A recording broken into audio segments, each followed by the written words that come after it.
Bapak, Ibu, saudara-saudari, dan adik-adik yang dikasihi Tuhan, selamat pagi, salam sehat.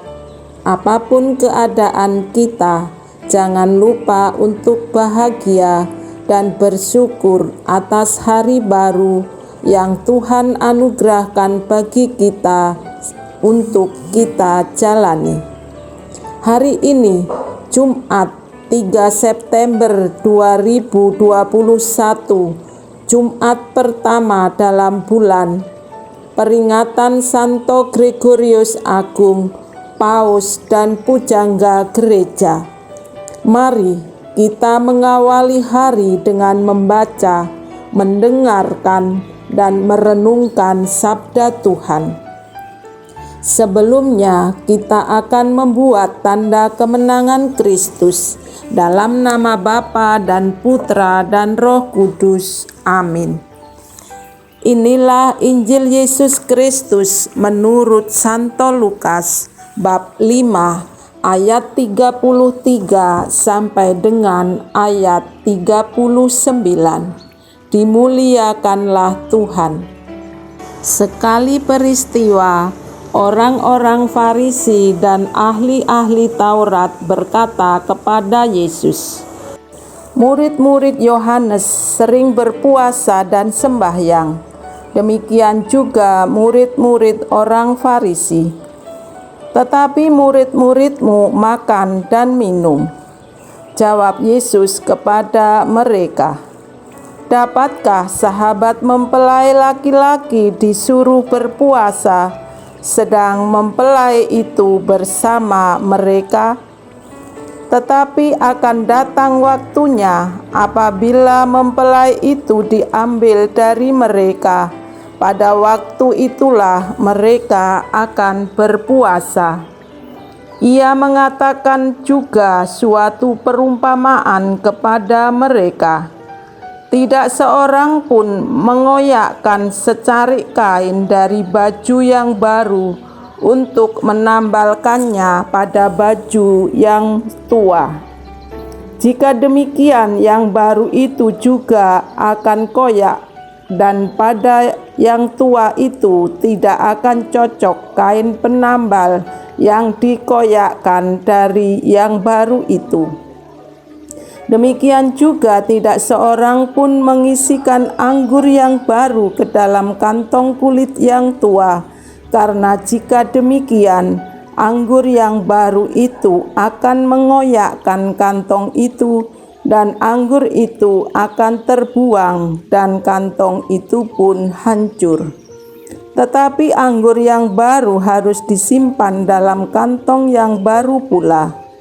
Dan tidak seorang pun yang telah minum anggur tua ingin minum anggur yang baru, sebab ia akan berkata, anggur yang tua itu baik.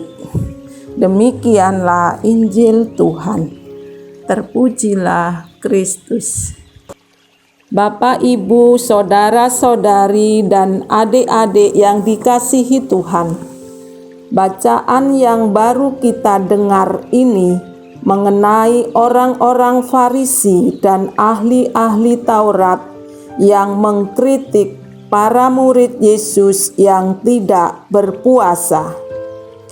Mereka membandingkan dengan murid Yohanes dan murid orang Farisi yang berpuasa karena merasa lebih baik dan benar ketika berpuasa. Padahal jauh beda dengan cara dan pandang Yesus.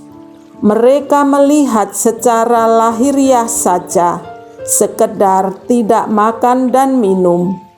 Ketika ditanya, Yesus menjawabnya dengan pertanyaan, "Dapatkah sahabat mempelai laki-laki disuruh berpuasa sedangkan mempelai itu bersama mereka?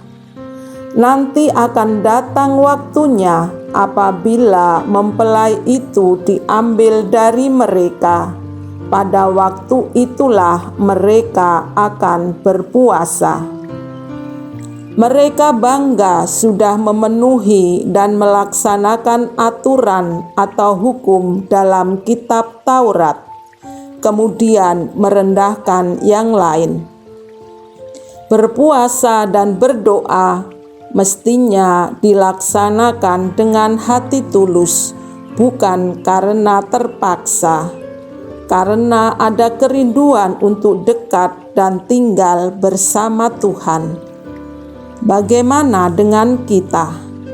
Apakah kita dalam berdoa, berpuasa, melaksanakan ajaran Yesus itu dengan terpaksa atau dengan kerelaan hati karena ada kerinduan untuk tinggal dan dekat dengan Tuhan, agar hati kita juga diubah menjadi rendah hati seperti hati Yesus sendiri. Santo Gregorius Agung telah memberi teladan. Sekalipun ia dikenal sebagai seorang paus yang termasyhur dan pengkhotbah agung, ia tetap rendah hati dan menyebut diri sebagai abdi para abdi Allah. Mari kita luaskan permenungan kita dalam kehidupan sehari-hari. Amin. Marilah berdoa.